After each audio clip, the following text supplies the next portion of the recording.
আমার পরের বক্তা বিধানসভায় বিজেপির মুখ্য সচেতক শঙ্কর ঘোষ, যদিও তিনিও একসময় তরুণ তুর্কি বাম নেতাই ছিলেন। শঙ্কর। ধন্যবাদ সুমনদা।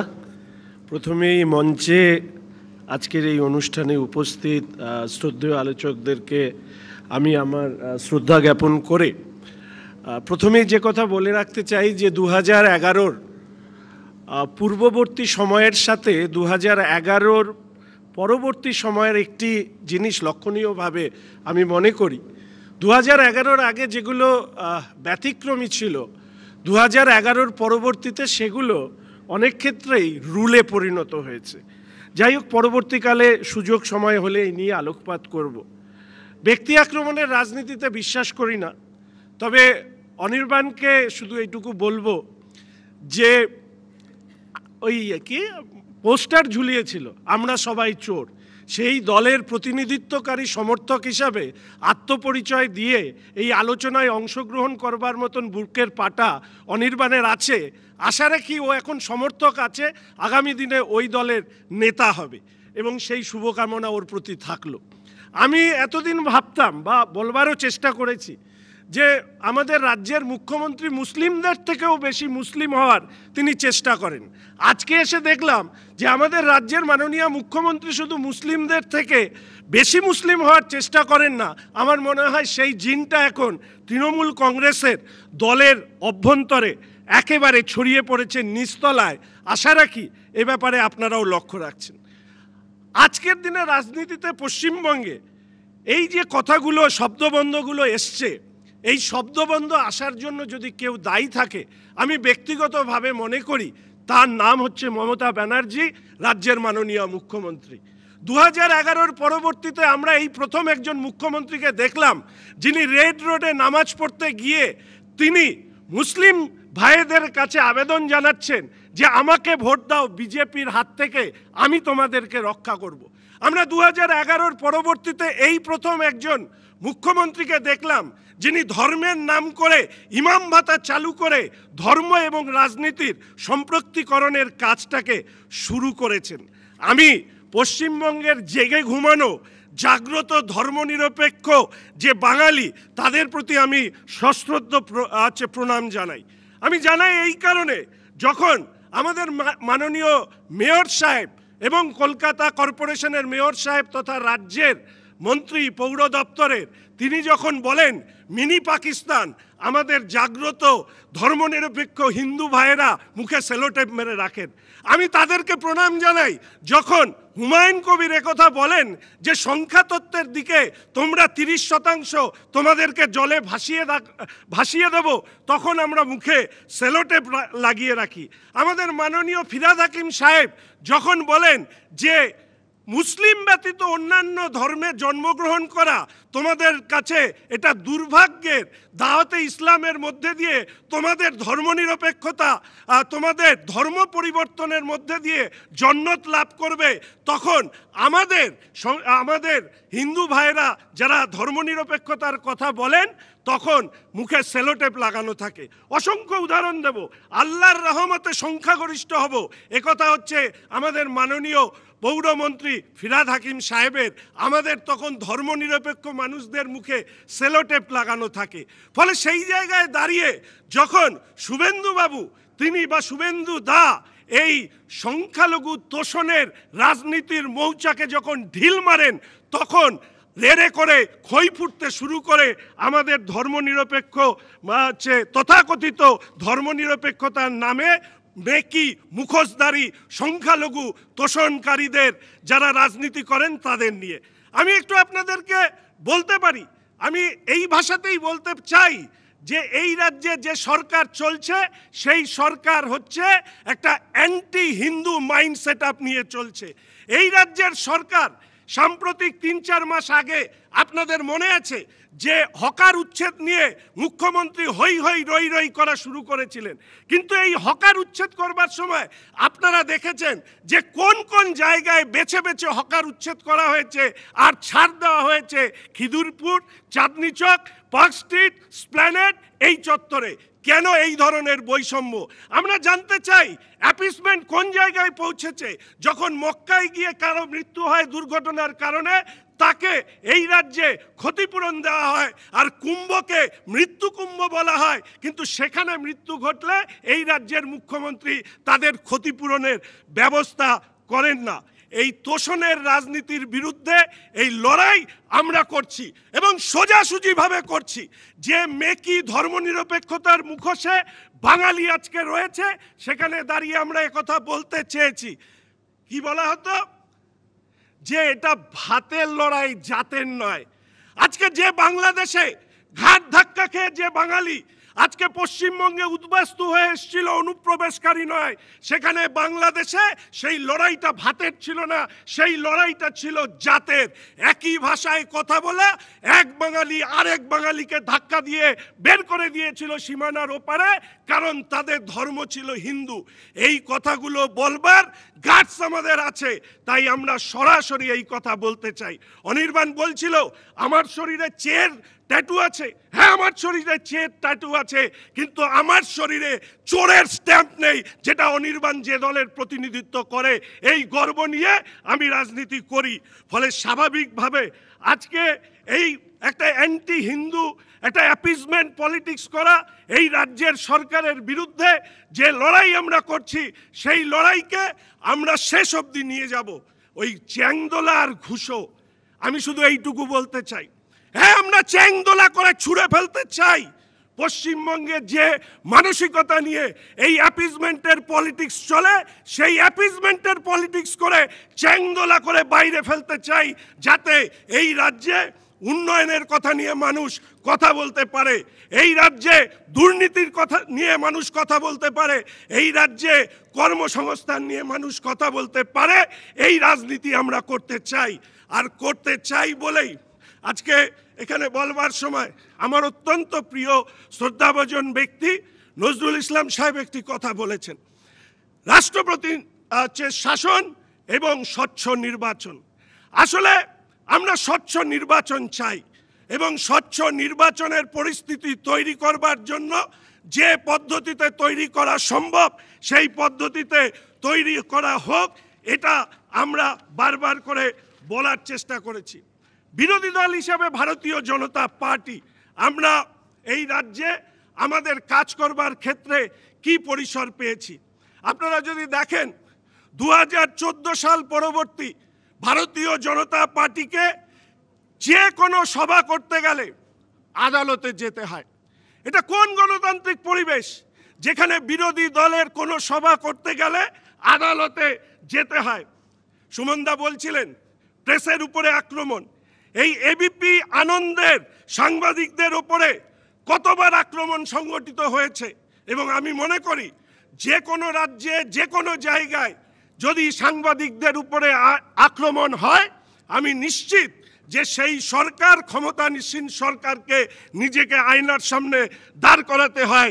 এখানে রাজনীতি বড় বিষয় নয়। আমাদের রাজ্যে কোর্টের অনুমতি ছাড়া পুজো পর্যন্ত করা যায় না। প্রতি বছর 100টার উপর মামলা কলকাতা হাইকোর্টে হয়, যেখানে পুজোর জন্য অনুমতি চেতে হয়। আপনারা জানেন যে আমরা ভারতীয় জনতা পার্টি বছরে 100টির বেশি মামলা আমরা করি শুধুমাত্র প্রতিবাদ মিছিল সংগঠিত করার জন্য। বিধানসভা বলা হয় বিলংস টু দ্য অপোজিশন। কি অবস্থা বিধানসভার অভ্যন্তরে আমরা স্মরণ করিয়ে দিতে চাই। মাননীয় মুখ্যমন্ত্রীকে আমি প্রশ্ন করেছিলাম তার সামনে দাঁড়িয়ে, আপনি এসে আপনি চেয়ারের মর্যাদার কথা বলেন। আপনি যখন বিধানসভার সদস্য ছিলেন না, তখন এই বিধানসভায় ঢুকে আপনার সতীর্থদেরকে নিয়ে এই বিধানসভা ভাঙচুর করেছিলেন, তখন আপনার এই বিধানসভার মর্যাদার কথা মনে ছিল না। আজকে আপনার মর্যাদার কথা মনে পড়েছে। আমি মাননীয় মুখ্যমন্ত্রীকে প্রশ্ন করেছিলাম, ক্ষমতায় আসার পরে আপনারা প্রতিবার একের পর এক বিরোধী বিধায়কদেরকে আক্রমণ করেছেন। গৌরাঙ্গ চ্যাটার্জি, দেবলীনা হেমব্রমকে আপনারা মেরে হসপিটালে পাঠিয়েছেন। আব্দুল মান্নানকে মেরে আপনারা হসপিটালে পাঠিয়েছেন। আপনারা মনোজ টিগ্গা, নরহরি মাহাতোদেরকে মেরে হসপিটালে পাঠিয়েছেন। আপনারা গণতন্ত্রের কথা বলবেন, আর গণতন্ত্রকে যদি পুনরুদ্ধার করতে হয় তাহলে এই রাজ্য থেকে তৃণমূলের বিসর্জনকে সুনিশ্চিত করতে হবে। আপনাদের স্মরণে আছে এই 2021 সালের নির্বাচনের পর ফলাফল ঘোষণা করার পর এই বেলেঘাটার অভিজিৎ সরকারের মৃত্যু, তাকে যেভাবে হত্যা করা হয় তার পোষ্য কুকুরের সাথে তারপরে দাঁড়িয়েও ভারতীয় জনতা পার্টির যারা কার্যকর্তা তারা প্রতিদিন লড়াই করছে এই রকম একটি স্বৈরতান্ত্রিক নৃশংস রাজনৈতিক দলের বিরুদ্ধে, যারা ক্ষমতার লোভে নিজেরাই নিজেদের জনপ্রতিনিধিদেরকে খুন করছে। আজকের দিনে দাঁড়িয়ে পশ্চিমবঙ্গের নির্বাচনী হিংসা একটা আমাদের বাংলার প্রতিটি মানুষের কাছে একটা বড় লজ্জা। এই লজ্জাকে আমরা কাটাতে চাই। আমরা চাই একটা স্বচ্ছ নির্বাচন। ভারতীয় জনতা পার্টি রাষ্ট্রপতি শাসন নীতিগতভাবে নিশ্চিত যে আমরা চাই না, কিন্তু এখানে কোন পদ্ধতিতে যা যা পরিস্থিতি তৈরি হয়েছে, ফলে এখানে দাঁড়িয়ে সুষ্ঠু নির্বাচন করার রাস্তা নিশ্চিতভাবে আমাদেরকে খুঁজে পেতে হবে। সেই রাস্তা খোঁজার কাজ আমরা করছি। শেষ করব এই কথা বলে, সুকান্তকে স্মরণ করে এ বিশ্বকে এ শিশুর বাসযোগ্য করে যাব আমি। নবজাতকের কাছে এ আমার দৃঢ় অঙ্গীকার। ভারতীয় জনতা পার্টি অঙ্গীকার করছে পশ্চিমবঙ্গকে তার মর্যাদার জায়গায় ফিরিয়ে নেওয়ার যে কাজ, সেই কাজ সম্পন্ন করে দেখাবে এবং 2026-এ এই রাজ্যের ইতিহাসের নতুন পরিবর্তন হবে, তৃণমূল সরকারের বিসর্জন হবে। এই অঙ্গীকার নিয়ে আমরা লড়াই করছি।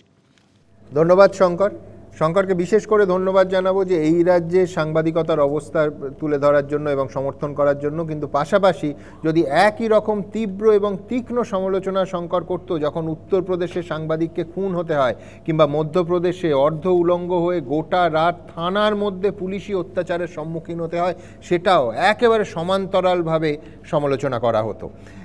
শঙ্কর আরেকটা শব্দ বারবার ব্যবহার করলো, দ্বিচারিতা। আমি বলছি যে সবকা সাথ সবকা বিকাশ বলবো, আর এত বড় দেশের একটা কেন্দ্রীয় মন্ত্রিসভা, সেখানে একজনও সংখ্যালঘু প্রতিনিধি, সংখ্যালঘু ক্যাবিনেট মিনিস্টার, মন্ত্রী অথবা প্রতিমন্ত্রী কাউকে ঠাঁই দেব না, এটা দ্বিচারিতা নয়। আমি বলছি তার থেকে তো শুভেন্দু অধিকারী কম দ্বিচারিতা করছেন যে যখন তিনি বলছেন জো হামারা সাথ হাম উসকা সাথ, একদম ক্লিয়ার করে দিচ্ছেন। কিন্তু সবকা সাথ সবকা বিকাশ বলবো আর কেন্দ্রীয় মন্ত্রিসভায় একজন সংখ্যালঘু প্রতিনিধিও রাখবো না, এটা কেমন? আমি বলছি ঠুসো আর চ্যাংদোলা নিয়ে এত কথা হচ্ছে।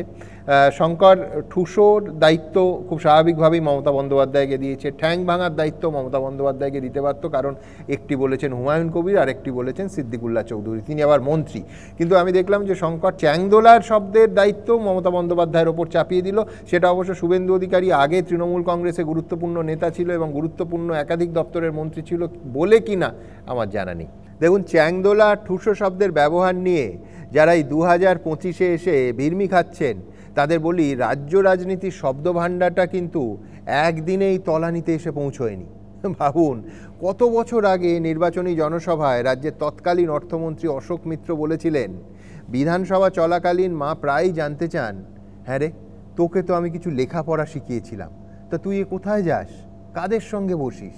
আবার লোকসভার প্রাক্তন স্পিকার সোমনাথ চট্টোপাধ্যায় আমায় বহুবার বলেছিলেন যে সংসদের মধ্যে সাংসদদের অসংসদীয় কীর্তিকাহিনীর ছবিটা যাতে একটু পাল্টায়, সেই আশাতেই সোমনাথবাবু লোকসভা টিভি শুরু করেছিলেন।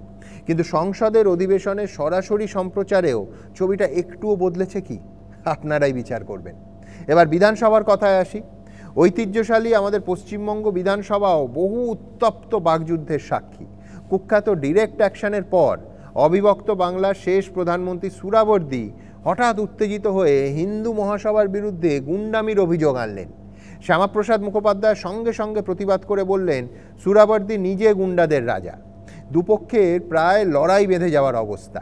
তবে হ্যাঁ, কেউ কাউকে চ্যাংদোলা করে বাইরে ফেলে দেবেন বা ঠুসে দেবেন, এই হুঁশিয়ারি অন্তত দেননি। যাই হোক, আমার পরের বক্তা বোলান গঙ্গোপাধ্যায়। নমস্কার। কি বিষয়ে বলতে হবে সেটা যখন আমি জানতে পারি, তারপরে যে ভাবনা চিন্তাগুলো এসেছে, এই যুক্তিতর্কের এই সভায় বসে মনে হলো যে বিষয়টা এখানেই প্রমাণ হয়ে গেল, যারা যে দলের প্রতিনিধি বা যে দলের সমর্থক, তারা প্রথম থেকেই এটাকে একটা দলীয় প্রচারে পরিবর্তন করতে চেষ্টা করলেন। এটা দেখে খুব খারাপ লাগছে। এই জায়গাটা তো একটা মুক্ত চিন্তা যেটা প্রকাশ করার জায়গা, সেখানে এসে দলীয় প্রচার 26 সালে কে ভোটে জিতবে, এটা ঠিক আমি দর্শক হিসেবে বা শ্রোতা হিসেবে এটা এক্সপেক্ট করি না। সেই জন্যেই খারাপটা লেগেছে। যাই হোক, একটা বাংলা অন্নদামঙ্গল থেকে একটা অংশ আমাদের সকলকে 9-10-এ পড়তে হয়েছে, ঈশ্বর পাটনির সঙ্গে অন্নদার একটা কথাবার্তা। তাতে মহাদেবের বর্ণনায় বলছেন যে কুকথায় পঞ্চমুখ কণ্ঠ ভরা বিষ, কেবল আমার সঙ্গে দ্বন্দ্ব অহর্নিশ। এই বলাটা মধ্যে একটা অন্য অর্থ লুকিয়ে আছে। দ্বন্দ্ব কথাটার মানেও অন্য, সমস্তটাই অন্য অর্থে মহাদেবের পরিচয় হিসেবে বলা হয়েছে। কিন্তু আজকে আমাদের দেশে এই কথাটা আক্ষরিক অর্থে সত্য হয়ে উঠেছে, অর্থাৎ এর অন্তর্নিহিত কোনো আলাদা মানে নেই। সত্যি সত্যি কুকথায় পঞ্চমুখ। এটা এমন নয়, সুমন যেমন বলছিল, অনেকগুলো ঘটনা ঐতিহাসিক, যেগুলো ঐতিহাসিকভাবে সত্য এবং রেজিস্টার্ড, সেই সব ঘটনার কথা যেখানে যেখানে কুকথা ব্যবহার করা হয়েছে। আমরা যারা একটু আধটু সরকারের বিরুদ্ধে কথা বলেছি এর আগে, আমরা কেউ রাজনীতির না হলেও অনেক কুকথা শুনতে হয়েছে। নন্দীগ্রামে মাইক বাজিয়ে বিনয় কোঙার সে যে কী অকথ্য কথা, সে কল্পনা করা যায় না। নন্দীগ্রামের মেয়েরা আমাদের বলতো, দিদি এইখানটা এসে দাঁড়ান, মাইকটা একটু কম শুনতে পাবেন।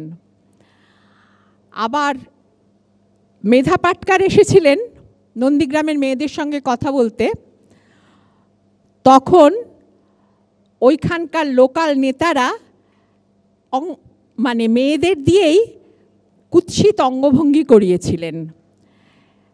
অপর্ণা সেন মেধার সঙ্গে তারপরে ওর একটা সভায় ইউনিভার্সিটি ইনস্টিটিউটে ক্ষমা চেয়েছিলেন মেধার কাছে, যে এইটা আপনাকে ফেস করতে হয়েছে পশ্চিমবঙ্গে এসে বলে। তো এইগুলো আমরা অনেক দিন ধরে জানি, অনেক কিছুর সঙ্গে অভ্যস্ত। কিন্তু এখন যে জায়গায় এসে সমস্ত ব্যাপারটা দাঁড়িয়েছে, যেমন ধরুন রাজনীতির দুর্নীতি, টাকা চুরি, স্বজন পোষণ, এগুলো কি আমরা দেখিনি?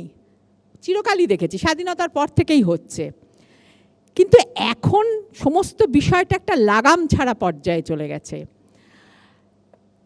রাজনৈতিক নেতারা এই সমাজ থেকেই উঠে আসেন, কিন্তু এই রাজনৈতিক নেতাদের ভাষা, তাদের আচরণ, যেহেতু তারা একটা স্পটলাইটে থাকেন, এখন তো বিশেষ করে যখন মিডিয়া দৃশ্যমান হয়েছে, আমাদের সময় তো শুধু আমরা কানে শুনেছি, এখনকার ছেলেমেয়েরা বড় হচ্ছে মিডিয়ায়, নিউজে, নানা কিছুতে, সোশ্যাল মিডিয়ায় এই সমস্ত নেতাদের অঙ্গভঙ্গি, তাদের বডি ল্যাঙ্গুয়েজ এবং তাদের মুখের ভাষা, এটা দেখতে দেখতে এই দুটো কিন্তু পারস্পরিকভাবে জড়িত।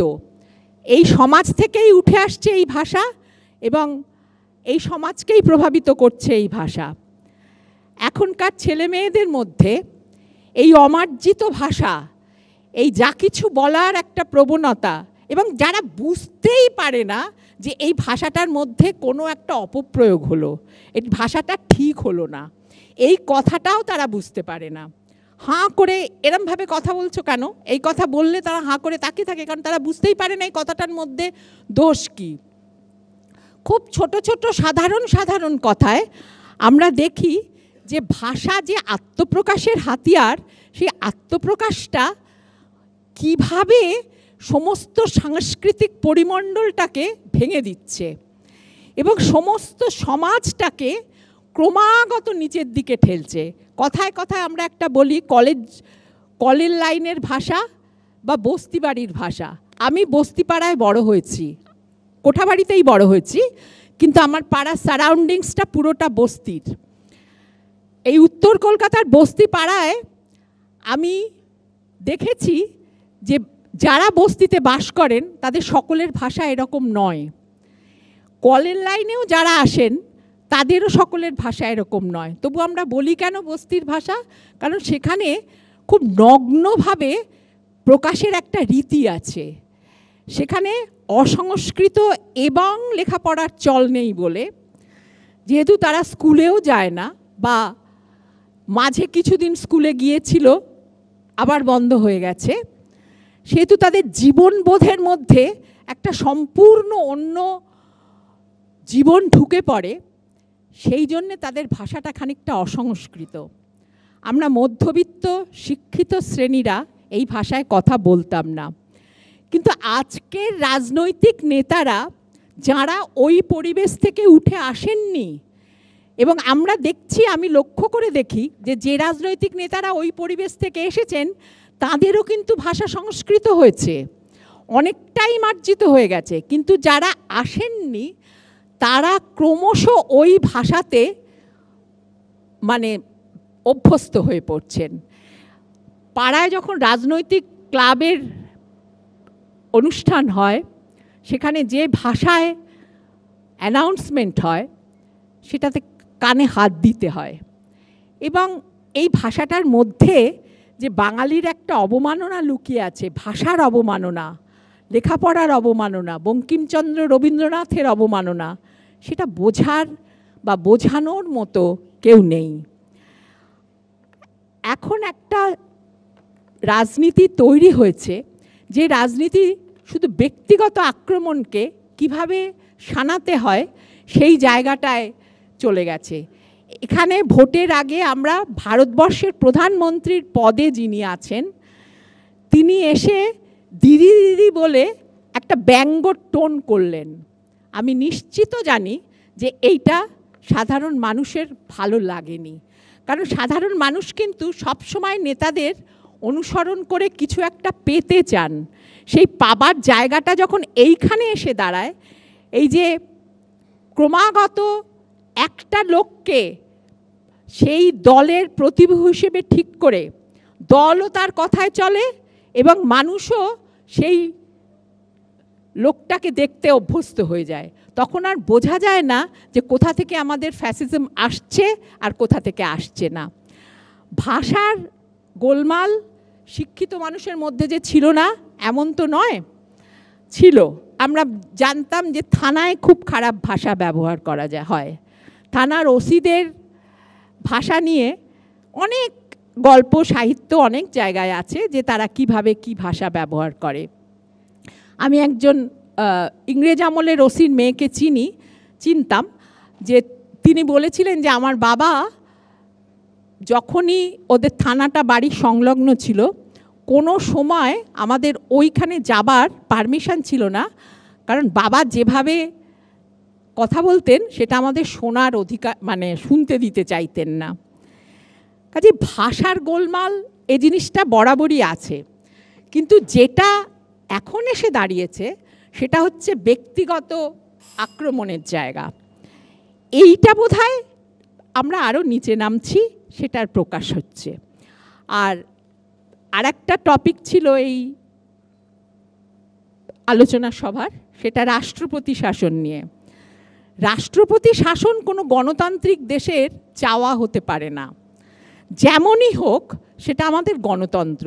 উত্তরপ্রদেশের লোক ভোট দিয়ে বুলডোজার সরকার এনেছে, আমরাও ভোট দিয়ে এই সরকারকে এনেছি, এবং এই সরকারকে আমাদের যেভাবেই হোক ফেস করতে হবে।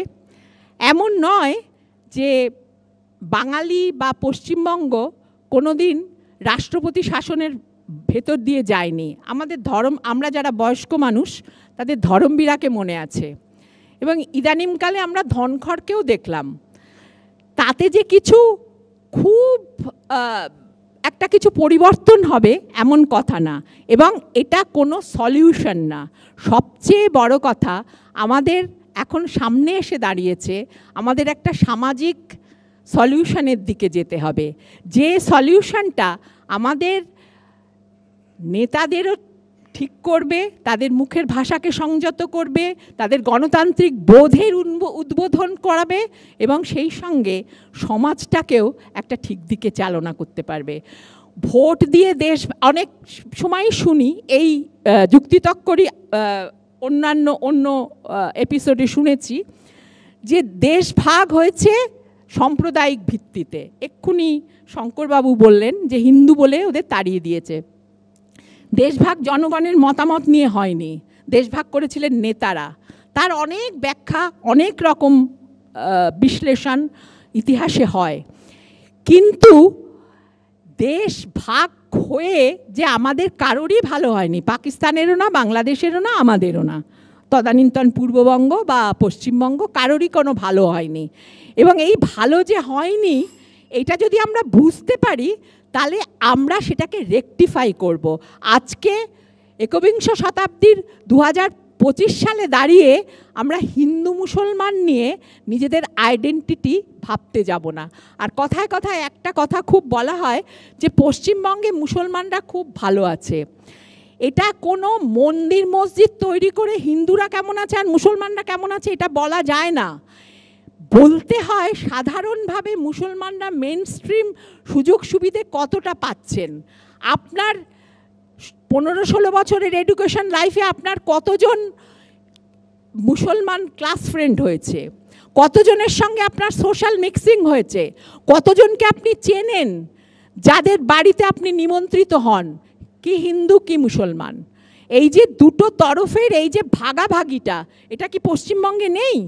এটা পশ্চিমবঙ্গে আছে, এবং সমাজের এই ভাগটাই রাজনীতিতে এই নক্কারজনকভাবে উঠে আসছে। আমি সকলের কাছে ওইটাই আবেদন করব, একবার ভাবুন সমস্ত রাজনীতিবিদ, আমার সমাজের সমস্ত মানুষ, সমস্ত স্তরের কথা, আপনার আইডেন্টিটিটা কি আপনার জন্মগত ধর্মে না আপনার কাজে? নমস্কার। ধন্যবাদ বোলান্দিকে বিশেষ করে ধন্যবাদ যে সেই মাধ্যমিকে পড়েছিলাম অন্নদামঙ্গলের একটা অংশ, অন্নপূর্ণা ও ঈশ্বরী পাটিনি, যে অংশটা তোলা হতো তার শেষ বাক্যটা ছিল আমার সন্তান যেন থাকে দুধে ভাতে। এবার সেই আমার সন্তানদের দুধে ভাতে রাখার দায়িত্ব শুধু তো অভিভাবকের নয়, রাষ্ট্রের এবং আজকের প্রেক্ষিতে রাজনীতিবিদদের। তারা তাদের কাজটা করছেন কি? তবে এই প্রশ্নের পাশাপাশি শুধু রাজনীতিবিদদের নয়, প্রত্যেকের সামনে আয়না রাখা উচিত। তার কারণ আমি বোলান্দিকে মনে করিয়ে দেব যে রাজনীতিবিদরা যখন তাদের সব থেকে কুরুচিকর শব্দটা প্রয়োগ করেন, লক্ষ্য করে দেখবেন সব থেকে বেশি হাততালি সেই শব্দে পড়ে। এই জিনিস তাপস পাল থেকে অনিল বসু থেকে আজকের নেতা নেত্রীরা প্রত্যেকের ক্ষেত্রে সত্যি, সমান সত্যি। তার মানে ওই শব্দের যে প্রতিক্রিয়া, যে হাততালি, সেটা তাদের আরও বেশি করে কুশব্দ প্রয়োগে উৎসাহ যোগাচ্ছে। সুতরাং দায় কিন্তু জনতারও, দায় ভোটারদেরও, এই কথা মানতে হবে। পাশাপাশি ধরমবীরের কথা বোলান্দি বললেন। আমি শুধু তথ্যের প্রয়োজনে বলে রাখি যে পশ্চিমবঙ্গে এখনও পর্যন্ত মোট পাঁচবার রাষ্ট্রপতি শাসন জারি হয়েছে। প্রথমবার মুখ্যমন্ত্রী বিধানচন্দ্র রায়ের মৃত্যুর পর, মানে 1962 সালে, আর শেষবার আজ থেকে 48 বছর আগে 1977 সালের 30শে এপ্রিল। অর্থাৎ রাষ্ট্রপতি শাসন কাকে বলে গত প্রায় 5 দশকে বাংলার মানুষ অন্তত সেটা জানে না। তবে এই 5 দশকে যেটার ভয়ঙ্কর অবনতি হয়েছে, আমি 100% বোলান্দির সঙ্গে একমত, সেটা হলো রাজনৈতিক সৌজন্য এবং রুচিবোধে। ভাবুন, নানা আন্দোলনের সময় বারবার গ্রেফতার হয়ে তিতিবিরক্ত জ্যোতি বসু একবার বিধানচন্দ্র রায়কে, তৎকালীন মুখ্যমন্ত্রীকে, বলছেন যে আপনার পুলিশ যে কোনো আন্দোলন হলে আমাকে ধরে কেন? তো বিধান রায় হেসে উত্তর দিলেন যে তুমিই তো সব থেকে বড় নেতা, তোমাকে গ্রেফতার করবে না তো কাকে করবে? আবার 1953 সালে গণনাট্য সংঘের একাধিক নাটক তৎকালীন কংগ্রেস সরকার নিষিদ্ধ করল। জ্যোতি বসু বিধান রায়কে বললেন আপনি হিটলারের মতো আচরণ করছেন। উত্তরে মুচকি হেসে বিধান রায় বললেন, হ্যাঁ, হিটলার স্ট্যালিনের প্রশ্নের উত্তর দিচ্ছে। বিধান রায় একবার মকর সংক্রান্তিতে গঙ্গাসাগরে গেছিলেন। তো সিপিআইয়ের বঙ্কিম মুখার্জি বিধানসভায় বলছেন, মশাই কি গঙ্গাসাগরে সারা জীবনের পাপ রেখে এলেন? বিধান রায় মারতে ছুটে যাচ্ছেন না, চ্যাংদোলার হুমকি দিচ্ছেন না, ঠুসও দেখাচ্ছেন না, বলছেন হ্যাঁ রেখে এলাম, তোমরা মেখে নিও। আমি বলছি বিধান রায়ের কঠোরতম সমালোচক হওয়া সত্ত্বেও জ্যোতি বসুর সঙ্গে বিধান রায়ের ব্যক্তিগত সম্পর্ক ছিল দুতরফেই নিখাত শ্রদ্ধার। বিধান রায়ের ব্যক্তিগত সচিব শরৎ চক্রবর্তী লিখছেন কোট অ্যান্ড কোট, ডক্টর রায়ের বাড়িতে জ্যোতি বসু যখন কফি খেতে আসতেন, ওর সঙ্গে রাজ্যের সমস্যা নিয়ে আলোচনা করতেন, তখন দুজনে একেবারে অন্য মানুষ। আমি এই ঘটনা, তিনি বলছেন, বারবার দেখেছি। পশ্চিমবঙ্গের বর্তমান রাজনীতিতে এই গঠনমূলক সৌজন্যই একেবারে উধাও হয়ে গেছে, দুর্ভাগ্য আমাদের। যাই হোক, আমার পরের বক্তা নন্দিনী ভট্টাচার্য। সবাইকে শুভ সন্ধ্যা। অন্যান্য দিন যে কথা বলতে আসি, আজকে তো একেবারেই সেরকম কথা বলতে আসিনি। আজকে আমি বা বোলান্দি সবাই হয়তো আমরা সিভিল সোসাইটির মানুষজন হিসেবে এসেছি। সুমনদার শেষ কথার জের টেনে বলি যে সৌজন্য রাজনীতিতে হারিয়ে গেছে, আমাদের সোশ্যাল অ্যাক্টিভিস্টদের মধ্যে এখনও বজায় আছে। কারণ বোলান্দি মেয়েদের জন্য কাজ করেন, আমি পুরুষ মানুষের জন্যে, কিন্তু আমাদের মধ্যে আন্তরিক নিখাত সৌজন্য এবং আমার ওনার প্রতি শ্রদ্ধা, ওনার আমার প্রতি স্নেহ, কোনোটার কোনো অভাব নেই। আমার মনে হয় এই জিনিসটার বোধহয় খুব দরকার। যেটা বোলান্দির কথা থেকেই শুরু করব, যে সত্যি তাই এখানে যতক্ষণ বসে আছি, কারণ আমি যেহেতু শেষ বক্তা অনেকক্ষণ, আমার ওই আজকে যে শিরোনাম বা আজকে যে সাবজেক্ট, আমি মনে হচ্ছিল ওইগুলোই দেখতে পাচ্ছিলাম। কখনো কখনো মনে হচ্ছিল কেউ কাউকে চ্যাংদোলা করে ছুঁড়ে ফেলছেন, কেউ কাউকে ভাবছেন ঘুষি মারবেন বা ঠুসো মারবেন। মানে এটা মনে হচ্ছিল একটা প্রায় যুযুধান ক্ষেত্র আর কি। আর খুব মনে হচ্ছিল জানেন যে মানে দুটো বিরোধী পক্ষ এখানে দাঁড়িয়ে লড়ছে, কিন্তু আজকের যে সাবজেক্ট সেটা কিন্তু সেটার উদ্দেশ্য ছিল না। আজকে এখানে বিজেপির মানুষজন রয়েছেন, তৃণমূলেরও সমর্থকরা রয়েছেন, সিপিএমের কোট আনকোট বাদশাদা রয়েছেন, কংগ্রেসের কেউ থাকলেও হয়তো সেটাই হতো। কিন্তু এখানে দেখলাম এই লড়াইটা পরিণত হলো সিপিএমের সঙ্গে বিজেপির সঙ্গে তৃণমূলের একে অপরের মানে কে কী করেননি, কে কী পারেন না, কে কী করেন, কার কী উদ্দেশ্য এটা নিয়ে। কিন্তু আমরা সত্যিই বোধহয় আজকে এই উদ্দেশ্যে দাঁড়াইনি। আমাদের যে রাজনৈতিক সৌজন্য একেবারে তলানিতে ঠেকেছে, আমরা যে মানে একে অপরের কাউকেই প্রায় সহ্য করতে পারি না, কথার স্রোত বয়ে যায়, মুখোমুখি দেখা হলেই এই নিয়ে আলোচনার একটা বিষয় হয়েছিল। এবং তৎক্ষণাৎ মনে পড়ছিল যে আলটিমেটলি বাংলায় শেষ পর্যন্ত জানেন তো যে মানে চীনা সমরবিদ মহামতি সানচুর দ্য আর্ট অফ দ্য ওয়ারে একটা কথা আছে, এবং যেটা আমাদের মহামতি চাণক্য বলেছেন, সাম দাম দণ্ড ভেদের, সেই ভেদের রাজনীতিতে এসে পৌঁছলাম। ওখানে ভেদটা একটু অন্যভাবে তৈরি হয়েছিল, এখানের ভেদটা আলটিমেটলি ভেদাভেদের রাজনীতিতে এসে পৌঁছলাম। খুব লজ্জা হয় 2025-এ সুনিতা উইলিয়ামস মহাকাশ থেকে দেশে ফিরছেন, আর আমরা হিন্দু মুসলমান নিয়ে রাজনীতি করছি, যে হিন্দু কে মুসলমান। খুব মানে বোলান্দির কথা অত্যন্ত ভালো লাগলো, যেটা বোলান্দি বললেন যে সত্যি যে বিচার হবে এই দিয়ে, যে বিচার হওয়া উচিত ছিল যে শাসক দল যখন শুরু করেছিলেন কি প্রমিস করেছিলেন, আর পারফরমেন্স আজকে 26-এর দোরগোড়ায় এসে কি দাঁড়ালো। পার ক্যাপিটা কি ইনকামে শুরু হয়েছিল, যখন ছাড়ছেন পার ক্যাপিটা ইনকাম কোথায় এসে দাঁড়ালো। আমরা সেসবের মানে বুঝি, আমরা জানি কাকে বলে। এই যে এতক্ষণের আলোচনায় আপনারা কেউ শুনলেন সেসব নিয়ে কোনো কথা? ডেভেলপমেন্ট, উন্নয়ন, কর্মসংস্থান, আমাদের ভবিষ্যৎ, আমাদের যে ভবিষ্যৎ প্রজন্ম, তাদের নিয়ে কি ভাবা হচ্ছে, তাদের জন্য কি দিশা, আমরা কোথায় দাঁড়িয়ে আছি, আমাদের আগামী 5 বছরের কি রূপরেখা, কি পরিকল্পনা, বাংলাকে কোথায় নিয়ে যাওয়া হবে। আমরা তো সারাক্ষণ শুনছি বাংলায় কিছু নেই, কিন্তু এটাও সবসময় সত্যি নয়, তার একটা ভিন্ন প্রেক্ষাপট আছে। আজকে সে আলোচনার জায়গা নয়। বাংলায় যে একেবারেই কিছু হচ্ছে না এটাও কিন্তু সত্যি নয়। কিন্তু আমার খুব জানতে ইচ্ছে করে যে আমরা কখনো এই আলোচনাগুলো, এত যে বিতর্ক সভা হয়, এত সভা হয়, কোথাও আলোচনা করি, আলটিমেটলি দেখবেন প্রত্যেকটা আলোচনা এখানে এসে দাঁড়াচ্ছে হিন্দু মুসলমান, নয়তো একে অপরের সঙ্গে ঝগড়া। আপনার এই সময় ওই হয়েছিল, আপনার ওই সময় তাই হয়েছিল, তাহলে কেন এটা হবে না, এই রাজ্যে এটা হয় তো এই রাজ্যে কেন এটা হয় না।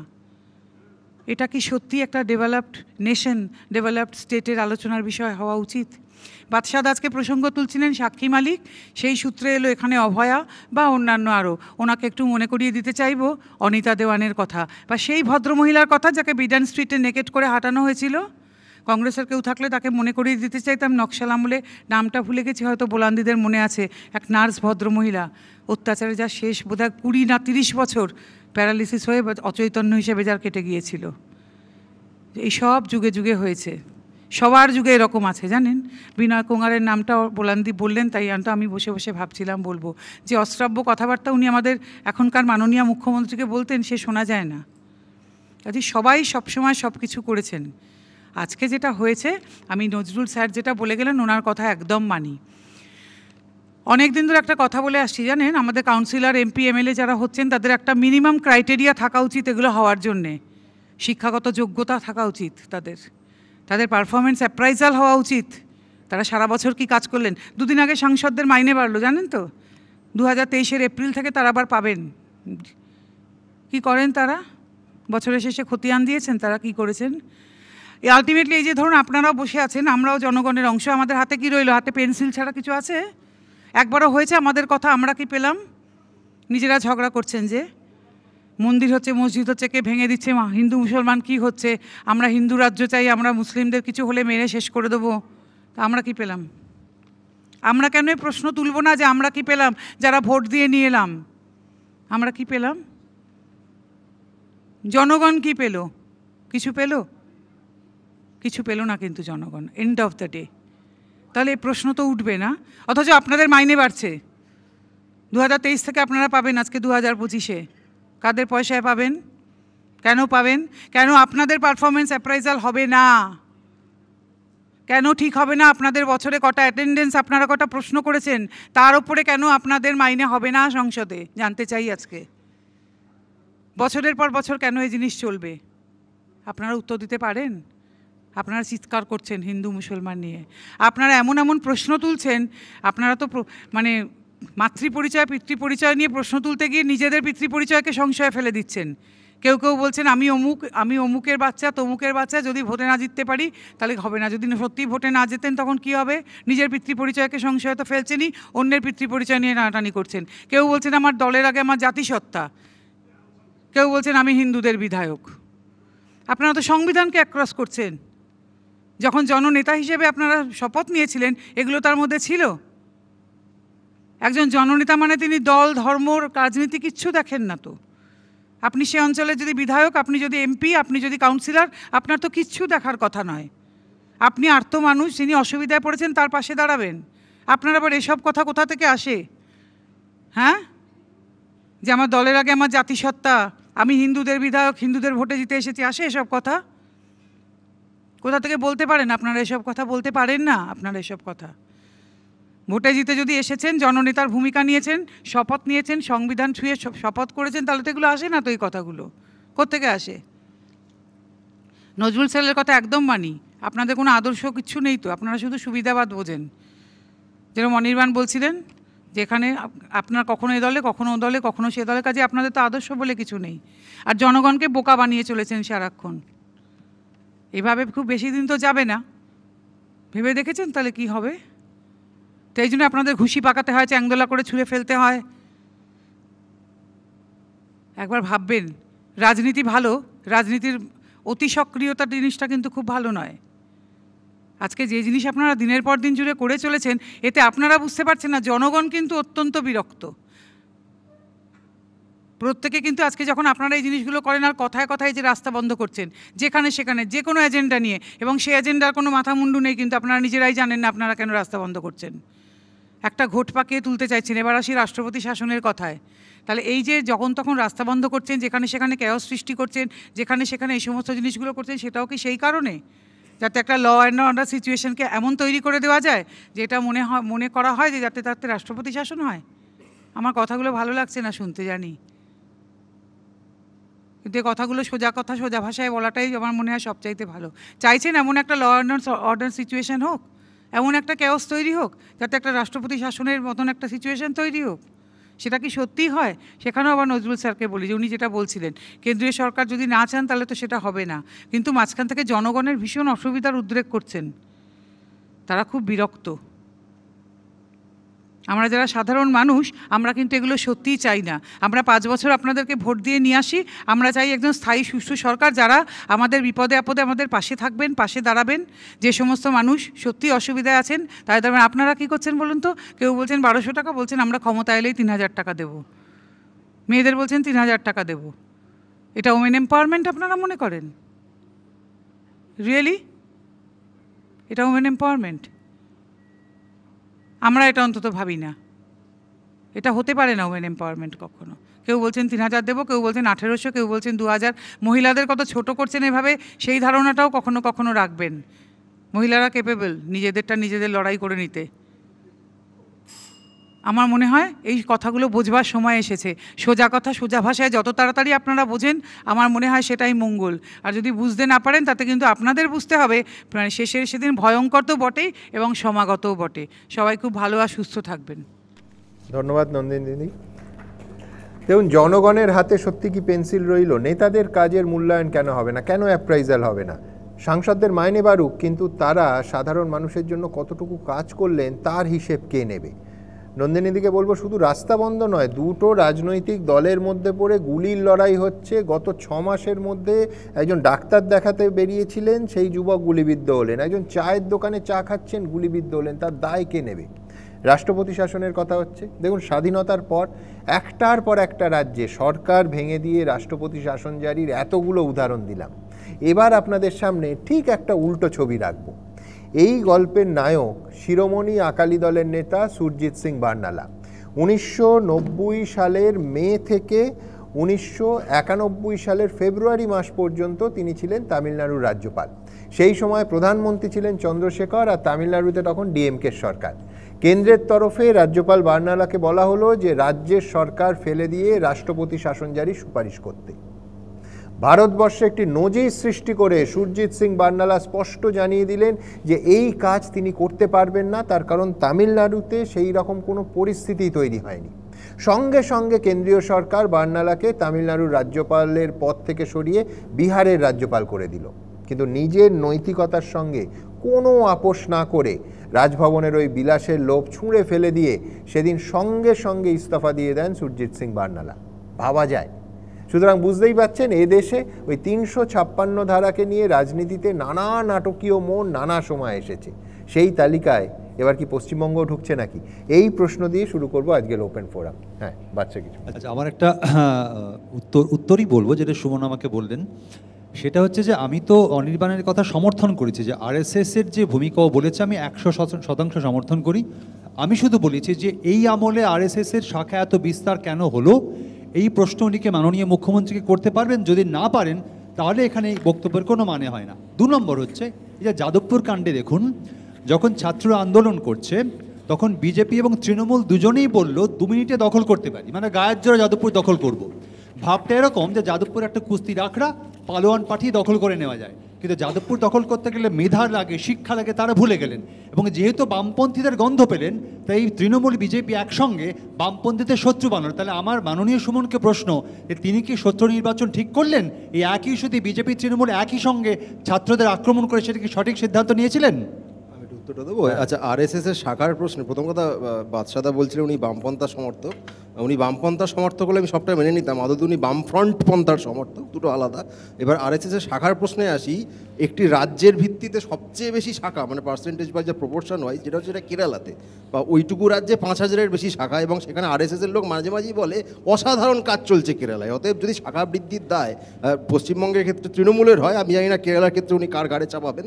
প্রশ্ন হচ্ছে আরএসএসের শাখা বৃদ্ধি নিয়ে কনসার্ন জেনুইন, সেটার দায় শুধুমাত্র তৃণমূলের সিপিএমকে ছেড়ে দিলে আমি পি সুন্দরাইয়া কেন ইস্তফা দিয়েছিলেন সেই প্রশ্নটা করতে বাধ্য হতাম, কিন্তু আমি ওই ইয়েতে যাচ্ছি না। আরএসএসের বিরুদ্ধে লড়াইয়ে সিপিএমের কী ভূমিকা, কতটা খাঁটি, সেই নিয়ে বিতর্কের জায়গা অন্য। সিপিএম আজকে বিজে মূল সেটিং বলেই তারা নিজেরা খুব কমফোর্টেবল ফিল করছে, বাস্তবে রাস্তায় নেমে খুব লড়ে না। দ্বিতীয় কথা, শঙ্কর দে একটু আগে আমাকে বলছিলেন যে শুভেচ্ছা জানালেন নেতার হওয়ার বিষয়ে। ওনার শুভেচ্ছায় আমি নেতা হব কিনা বলতে পারছি না, কিন্তু সেই সময় ওই প্ল্যাকার্ড যে গলায় ঝুলিয়েছিল সে এখন আপনার নেতা হয়ে বসে আছে। আপনি শুভেচ্ছা না দেওয়াতেই নেতা হয়ে গেছে, আপনার পাশেও বসে আছে আপনার নেতা। অতএব ওই শুভেচ্ছার কথা যাওয়ার খুব প্রয়োজন আছে বলে মনে করছি না। কারণ আজকে আপনি যে দলে রয়েছেন সেই দলে আজকে যাকে চোর বলছেন, যাকে শুভেচ্ছা জানাচ্ছেন আমি নই, কিন্তু ওর দেখবেন কালকে সেই আপনার নেতা হয়ে বসে আছে, আপনি কিচ্ছুটি বলতে পারছেন না। অতএব রাজ্যের বিজেপি তার হাল যে কতটা খারাপ সেটা এইসব কথাবার্তায় বোঝা যায়। কিন্তু আমি আবারও ফিরে যাচ্ছি, মূল থ্রেটটা আরএসএস, তাদের প্ল্যান, তারা বাংলাকে দখল করার জন্য যে প্ল্যানগুলি করছে সেটা কোনোটাই সংবিধান মেনে নয়, কোনোটাই আইন মেনে নয়, এবং কোনোটাই মিডিয়ার চোখের সামনে তারা মোটেই করছেন না। তার জন্য বাচ্চারা কতটা কনসার্ন আমি জানি না, আমি ব্যক্তি হিসেবে যথেষ্ট কনসার্ন। আচ্ছা, কেরালা প্রসঙ্গে একটাই উত্তর দেবো, যে ডিফারেন্সটা হচ্ছে এখানে যে কেরালায় বিজেপি প্রায় দাঁত ফোটাতে পারে না, পশ্চিমবঙ্গে বিজেপি প্রায় 0 থেকে 77-এ পৌঁছে যায় তৃণমূল কংগ্রেসের আমলে। পার্থক্যটা আসলে এখানে। প্রথমত সিপিএম আমি শুধু একটি কথা দিয়ে শুরু করি। বোলান্দি, মানে অনির্বাণ যেহেতু জানতে চাইলো কেরালা প্রসঙ্গে, তাই উত্তরটা দিলাম ওকে। বোলান্দি, নন্দিনীদি, আপনারা সৌজন্যের কথা বলেছেন এবং আমি নিশ্চিতভাবে আপনাদের সাথে সহমত। আমি মনে করি ব্যক্তিগতভাবে সমাজের রুচি তৈরি করবার ক্ষেত্রে রাজনৈতিক নেতাদের একটা ভূমিকা আছে। সমাজের একেবারে নিম্ন স্তর থেকে উচ্চ স্তর, ক্রস সেকশন অফ সোসাইটি, রাজনৈতিক নেতাদের সাথে কথোপকথন অত্যন্ত বেশি হয়। ফলে সেই ক্ষেত্রে রাজনৈতিক নেতাদের যে দায়িত্ব, সেই দায়িত্ব পালন করতে আমরা কতটা সমর্থ হচ্ছি এটা নিয়ে আলোচনা হওয়া উচিত। কিন্তু দুর্ভাগ্যবশত আজকের সমাজের মধ্যেও এমন একটা পরিস্থিতি তৈরি হয়েছে দিদি, আমি আপনাকে একটা আমার নিজের অভিজ্ঞতা বলি। আমরা বিধানসভায় জনপ্রতিনিধি, শাসক বিরোধী স্ট্যান্ডিং কমিটি হয়। তো একটি স্ট্যান্ডিং কমিটিতে শাসক আমাদের এখানে সবাই দায়িত্বে আছেন, তাদের বিধায়করা আছেন, আমরাও গিয়েছি।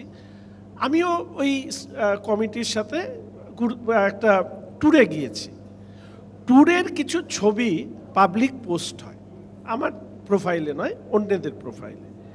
বিশ্বাস করুন সেখান থেকে আমার কাছে কতগুলো ফোন আসে রাত্রেবেলা, এসে বলে যে শঙ্করদা, তোমার পাশে যে বসে আছে, যার ছবি আমরা দেখছি, সে আমাদের বাড়ি পুড়িয়েছে, সে আমার বাড়ির ছেলেকে হত্যা করেছে। তারপরে দিদি সত্যিই বলুন যে আমার পক্ষে তাকে কি উত্তর দেওয়ার আছে? একটু ব্যক্তিগতভাবে যোগ করি, সেটা হচ্ছে ধরুন এই অনুষ্ঠানে বিভিন্ন দলের প্রতিনিধিরা আসে। একটা ছোট্ট ব্যক্তিগত উদাহরণ, বছর খানেক আগে এই অনুষ্ঠানের বাইরে, অনুষ্ঠানের পর 3টে রাজনৈতিক দলের 3জন প্রতিনিধি, অত্যন্ত সিনিয়র 3জন নেতা গল্প করছেন, নিখাত গল্প, তারপরে তারা গাড়িতে উঠে যাবেন। সেই ছবিটা পোস্ট হলো। শঙ্কর, বিশ্বাস করো, রাতের মধ্যে 250টা প্রত্যেকে তার নিজের দলের কর্মীদের দ্বারা ট্রোলড হচ্ছেন, বিরোধী দলের দ্বারা নয়, নিজের দলের কর্মীদের। সুতরাং আজকের জনসমাজও সুস্থ চেহারায় আছে কিনা এটাও তো প্রশ্ন। 3টে রাজনীতি করেন বলে তারা গল্প করতে পারবেন না? এই পরিস্থিতিটা আছে দিদি। আমরা হয়তো আপনি যে জায়গায় আছেন সেখান থেকে কথাটা বলা সহজ, কিন্তু আমরা যে জায়গায় দাঁড়িয়ে আছি, যেখানে বিরোধী রাজনৈতিক দল করতে গিয়ে আমাদের কর্মীদের, কার্যকর্তাদের হত্যা হচ্ছে, অভিজিতের কুকুর সহ তাকে হত্যা করা হয়েছে। এরপরে যখন সৌজন্যতা দেখাতে যাব, সেই পরিবার আমাকে জিজ্ঞেস করবে তুমি কি সত্যি দল করো? দ্বিতীয়ত হচ্ছে, অনির্বাণকে শুধু বলবো, মাঝে মাঝেই অনেক কথা বলে, আমি প্রথম থেকে এই ব্যক্তি আক্রমণে বিশ্বাসী নই। আমি শুধু এইটুকু অনির্বাণকে বলবো, ভাই যাই করি না কেন, চোরের স্ট্যাম্প আমার গায়ে নেই। এবার দ্বিতীয়ত হচ্ছে বাদশাদা,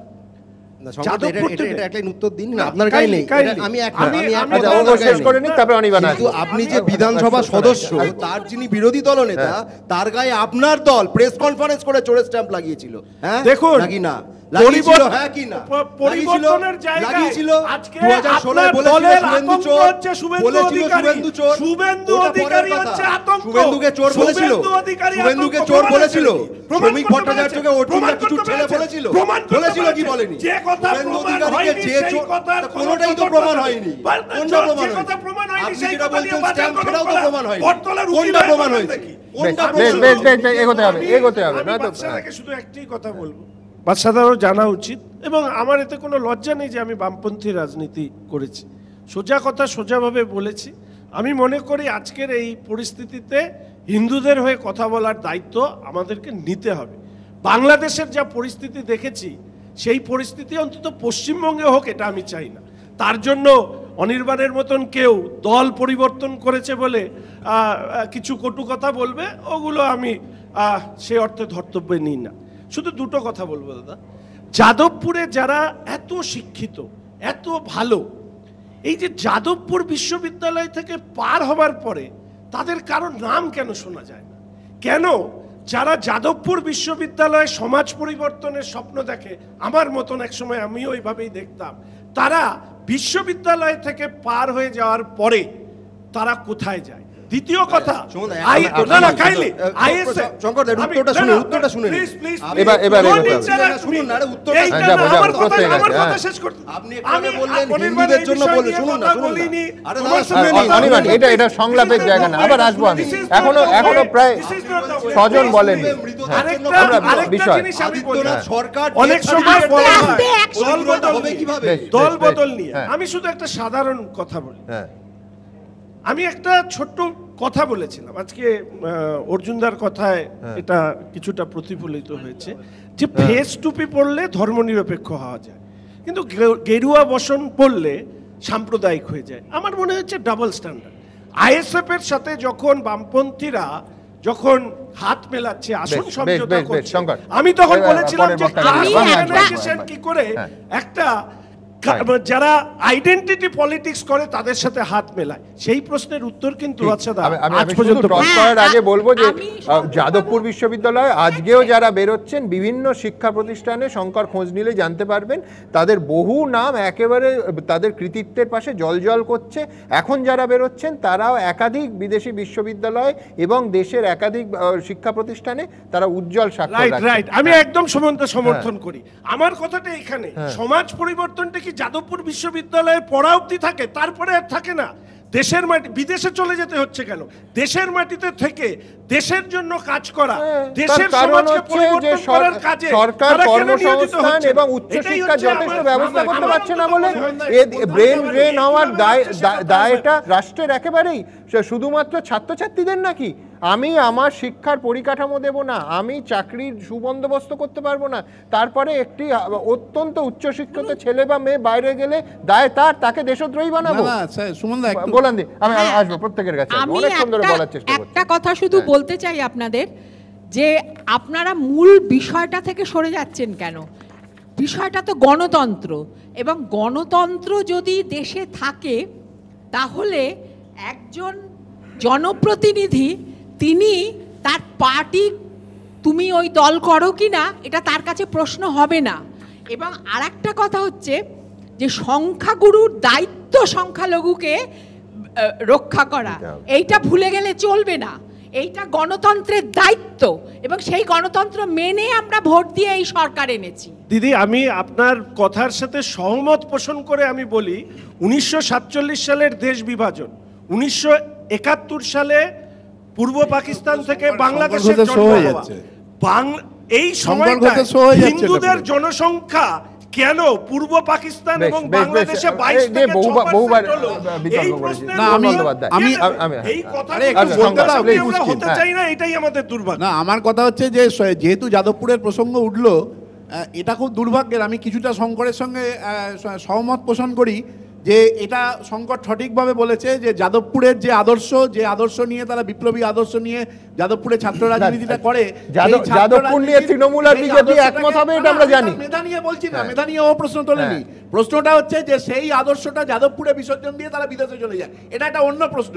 আমি যেটা বলছি যে যাদবপুরের মেধা নিয়ে যাই বলুন না কেন, যাদবপুরে গত 1 মার্চ যেভাবে শিক্ষামন্ত্রীকে যেভাবে আক্রমণ করা হয়েছে, মানে শিক্ষকদের যেভাবে আক্রমণ করা হয়েছে, তাদেরকে যেভাবে মারধর করা হয়েছে, আমার কাছে ভিডিও আছে, আমি দেখাতে পারি। আপনি দুটো বিষয় গুলিয়ে ফেলছেন। এক সেকেন্ড আমি বলছি শিক্ষা ঠিক যেমন যাদবপুরে একটা নিন্দনীয় ঘটনা ঘটেছে বলে আপনি গোটা যাদবপুরকে দাগিয়ে দিতে পারেন না। আমি একবারে বলি সেই রকম যাদবপুরের মেধাকে আমি সেলাম জানাচ্ছি, কিন্তু যে ঘটনা ঘটেছে আমি ভিডিও আছে আমার কাছে দেখাতে পারি, যে অধ্যাপক ওম প্রকাশ মিশ্রকে পেছন থেকে ছাত্ররা লাথি মারছে। একদম তার জন্য একটা বিশ্ববিদ্যালয়কে ঠিক যেমন লক্ষ্য করুন, জেএনইউকে যে আক্রমণের মুখে পড়তে হয়েছে, আজকে যাদবপুরকে সেই আক্রমণের মুখে পড়তে হচ্ছে। দুটো কথা আছে, উত্তর দিয়ে হ্যাঁ, সেটা হচ্ছে যাদবপুর আজকের আলোচনার বিষয় নয়, যার ফলে এবার বেরোন নয় আলোচনার বিষয়, কিন্তু যাদবপুর যেহেতু আলোচনা হিসেবে উঠলো, আজকে আপনি ভাবুন সেন্ট্রাল গভর্নমেন্ট থেকে যে টাকাটা আসে যাদবপুরে, বা অন্যান্য রাজ্য সরকারি বিশ্ববিদ্যালয় সেটা ক্রমশ কমেছে। নন নেট যে ফেলোশিপ সেটা ইউজিসি তুলে দিয়েছে। রাজ্য সরকার কিন্তু চেষ্টা চালাচ্ছে। আমি বলছি এখন যাদবপুর বিশ্ববিদ্যালয়ে যে অর্থ সাহায্য আসছে সেটা রাজ্য সরকার যোগাচ্ছে। আমি তো মেধার এই তো দেখলেন এক্সেলেন্সের জন্য সেই জন্যই একদম সেই জন্যই সুমনদা আমার সঙ্গে একমত হবেন। একটি উচ্চশিক্ষিত ছেলে যদি বাইরে যায় তার ওপর দায়টা নয়, আই রিপিট, দায় রাষ্ট্রের এবং রাষ্ট্রের। অর্জুন দা, সুমনদা, একটা জিনিস আমি দেখছি, যখন থেকে এই দেশ নির্মাণ হয়েছে, যখন থেকে আমাদের গণতন্ত্র এসছে, ভারতবর্ষে শাসন এসছে, তখন থেকে কিছু লোক যারা পলিটিশিয়ান আছে তাদের বিরুদ্ধে কথা বলে, আবার বিনা পলিটিশিয়ানের কোনো কাজও হবে না, আবার সবসময় আলোচনা করে আবার এই পলিটিশিয়ান না সেই লোকগুলোকে কিন্তু কোনো না কোনো কমিটিতে কোনো মেম্বার করে কিছু না কিছু রোজগার করে দেয়। আমরা দেখেছি রেলমন্ত্রী থাকাকালীন পশ্চিমবাংলা বহু লোককে মমতা ব্যানার্জি দায়িত্ব দিয়েছিলেন, সেই লোকগুলো আবার নন্দীগ্রামে লড়াইতে সহযোগিতা করেছিলেন। কিন্তু নন্দীগ্রামে লড়াইতে যে কিষণজিকে কাজে লাগিয়ে মমতা ব্যানার্জি লড়াইটা জিতেছিলেন, সেই কিষণজিকে অভিষেক ব্যানার্জি বলল কি আমরা খুন করিয়েছিলাম।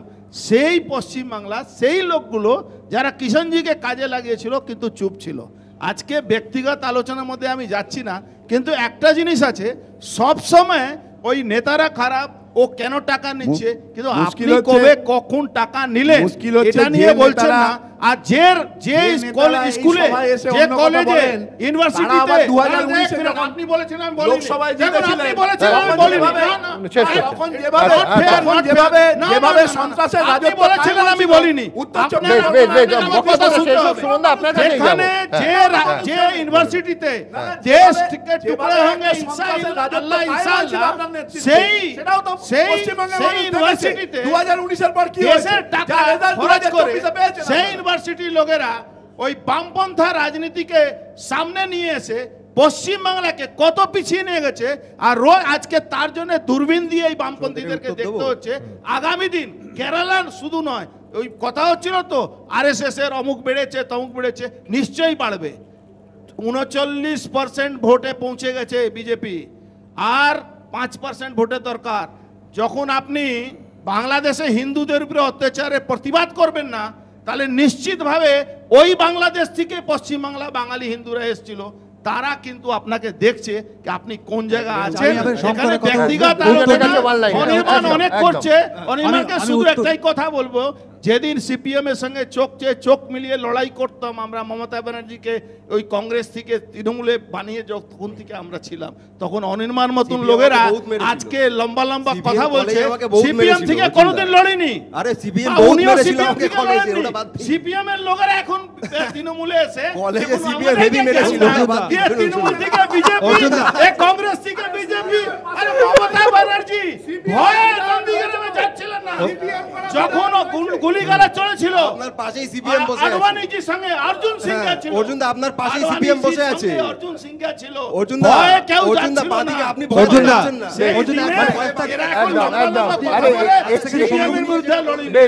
একটু পরে আমার গুলিয়ে যাবে কে আগে কোথায় ছিলেন আর এখন কোথায়। বোলান্দির কাছে প্রশ্ন আছে, আমার একটা বোলান্দির কাছে প্রশ্ন আছে, সেটা হচ্ছে না, কিন্তু এখনো দুজন বলার সুযোগ পায়। ছোট্ট কথা এক সেকেন্ড না, বলেন না, এটা আপনি শুনুন, আপনি শুনুন, ইম্পর্টেন্ট প্রশ্ন।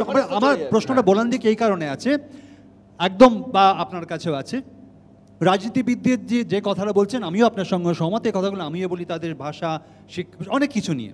আমি আপনাকে প্রশ্ন করছি, এই যে শিক্ষার জন্য, চাকরির জন্য ছেলেমেয়েরা রাস্তায় দাঁড়িয়ে আছে, যারা দলের কর্মী নয়, যোগ্য প্রার্থী, নাগরিক সমাজের কতজন প্রতিনিধি যারা আপনারা বিভিন্ন সময় রাস্তায় নেমেছিলেন, নাগরিক সমাজের কতজন প্রতিনিধি সে ছেলেমেয়েগুলোর পাশে গিয়ে পিঠে হাত দিয়ে দাঁড়িয়েছেন? যদি আপনারা এটা করতে না পারেন, তাহলে রাজনীতিবিদদের দিকে আঙুল তোলার নৈতিক যোগ্যতা আপনাদের থাকে না বলে আমি এটা বিশ্বাস করি। শুধু এই ছেলেমেয়েগুলো নয়, পশ্চিমবঙ্গের বুকে এরকম একের পর এক ঘটনা ঘটেছে যেটা অরাজনৈতিক। সেখানে এই নাগরিক সমাজ যাদের কথা বলছেন আপনি, যারা এক সময় পথে নেমেছিল, তাদের কোনো ভূমিকা দেখা যায়নি। উল্টো দিক থেকে যদি কোনো অসম্মানজনক বক্তব্য আসে, তার দায়িত্ব কিন্তু তাদের। আমি একটা কথা এই ব্যাপারে বলতে চাই যে ইন্ডিভিজুয়ালি বহু মানুষ, starting from Binayak Sen to Bolan Gangopadhyay, এরা গিয়ে ওই আন্দোলনরত শিক্ষক শিক্ষিকার পাশে বহুবার দাঁড়িয়েছি। একবার তো কৌশিক গিয়ে কৌশিকের ছবি টবিও মিডিয়াতে বেরিয়েছিল, কৌশিক, রেশমি, ঋদ্ধি ওরা গিয়েছিল একটা বিজয়ের পর বোধহয় না কিসের ওপর। ইন্ডিভিজুয়ালি আমরা গেছি, এটা ঠিক কথা যে সমবেতভাবে যে সেইভাবে সেবার সেটা তৈরি হয়ে গিয়েছিল। এটা কেউ আলাদা করে কোনো পার্টি ফর্ম করবে বলে কোনো সেন্ট্রাল কমিটি তৈরি করে তার রাজ্য কমিটি, আরজিকর ইস্যুতেও সকলে ইন্ডিভিজুয়ালি গেছে, যে কজন গেছে যারা বেঁচে আছে। হ্যাঁ অনেকেই, হ্যাঁ আপনি, হ্যাঁ ঠিক আছে, আমি সেটা বলতে দিন, এইটা গেছি, কিন্তু ওই শিক্ষক সমাজের, শিক্ষক আন্দোলনের মধ্যে এখন না, অনেক দিন ধরেই একটা পার্টির অনুপ্রবেশ ঘটেছে এবং ওখানে এইটা আমি আজকে না, শুধু টাকা না, মতবাদের অনুপ্রবেশ আছে ওখানে। বিজেপির ইয়েরা, বিজেপির জন্য আলাদা ছাউনি, তৃণমূলের জন্য আলাদা ছাউনি। আমি যেটা বলতে চাইছি যে একটা আন্দোলনে, নন্দীগ্রামে যখন আমরা গিয়েছিলাম, নন্দীগ্রামের মানুষ তখন আমাদের চেয়েছিলেন, কিন্তু এখানে আমরা দেখলাম যে একটা জায়গায় গেলে আর একটা দল এসে বলছে যে আপনারা আমাদের মঞ্চে আসুন। এই জিনিসটার মধ্যে প্রথম কথা হচ্ছে অনেকেই নেই আমরা। ঠিক, কিন্তু বললাম নন্দীগ্রামে, আই বেগ টু ডিফার, নন্দীগ্রামে আপনারা মানুষ চাওয়ার জন্য যাননি, আপনারা বিবেকের ডাকে সাড়া দিয়ে গেছিলেন, তারপরে মানুষ গ্রহণ করেছিল। বারবার যে মানুষ বলেছে, বারবারই মানুষ বলেছে দিদি আপনারা আসুন। হ্যাঁ বছরের পর বছর রাস্তায় আছে ছেলে, আমি একটা, হ্যাঁ আমি জানি, কিন্তু আমরা নেই কারণ ওখানে কোনো সম্ভব না। আমি নিজে ব্যক্তিগত দায়িত্ব নিয়ে, বেশ বেশ বেশ, এখনো দুজন বলেন, আমি একটু নজরুলদার কাছে যাব। নজরুলদার, আচ্ছা বেশ বেশ বেশ বেশ না, বেশ বেশ, এটা সম্পূর্ণ এটা ব্যক্তিগত জায়গায় চলে যাচ্ছে। ডক্টর নজরুল ইসলাম, হ্যাঁ বেশ, বাচ্চা, হ্যাঁ বেশ বেশ বেশ বেশ, এটা একেবারে ব্যক্তিগত জায়গায় চলে যাচ্ছে। আমি একটা দুটো কথা বলতে চাইবো। বোলান গঙ্গোপাধ্যায় একটা খুব গুরুত্বপূর্ণ কথা বলেছেন যে আমাদের দেশটা গণতান্ত্রিক, তো গণতন্ত্রে সংখ্যাগরিষ্ঠদের দায়িত্ব হচ্ছে যে সংখ্যালঘিষ্ঠদের সুরক্ষার ব্যবস্থা করা। আমি আরেকটা কথা মনে করিয়ে দিতে চাই যে আমাদের দেশটা সেকুলার, নিশ্চয়ই, তো কোনো দেশ যদি সেকুলার হয় তাহলে সবাই তো আমরা ভারতীয় সেকুলার, তাহলে কে হিন্দু, কে মুসলমান, কে সংখ্যাগরিষ্ঠ, কে সংখ্যালঘিষ্ঠ, এই প্রশ্নটা না তুললে ভালো হয়। আমি এটা অন্য একটা অনুষ্ঠানে একটি রাজনৈতিক দলের নেতার সামনে বলেছিলাম যে আপনি আমাকে যখন সংখ্যালঘু বলে দিচ্ছেন তখন আপনার পক্ষে কোনোদিন সম্ভব নয় আমাকে সমান অধিকার দেওয়া, অথচ দেশের সংবিধান আমাকে সমান অধিকার দিচ্ছে, একটা কথা। দ্বিতীয় কথা, এখানে অনির্বাণ, সুমন এনারা অন্য রাজ্যে মুসলমানদের উপর কি অত্যাচার হচ্ছে দেখালেন, এ রাজ্যে মুসলমানরা ভালো আছেন, এটা স্বাভাবিক। আমি তাদেরকে একটা দুটো প্রশ্ন করতে চাই। দেখুন, আমাদের পাশের রাজ্য বিহার, বিহারে একজন মুসলমান মুখ্যমন্ত্রী হয়েছিলেন, একজন মুসলমান অফিসারকে হোম সেক্রেটারি করা হয়েছিল। দেখুন, রাজস্থানে মুসলমানদের সংখ্যা খুব কম, সেখানে একজন মুসলমান মুখ্যমন্ত্রী হয়েছিলেন।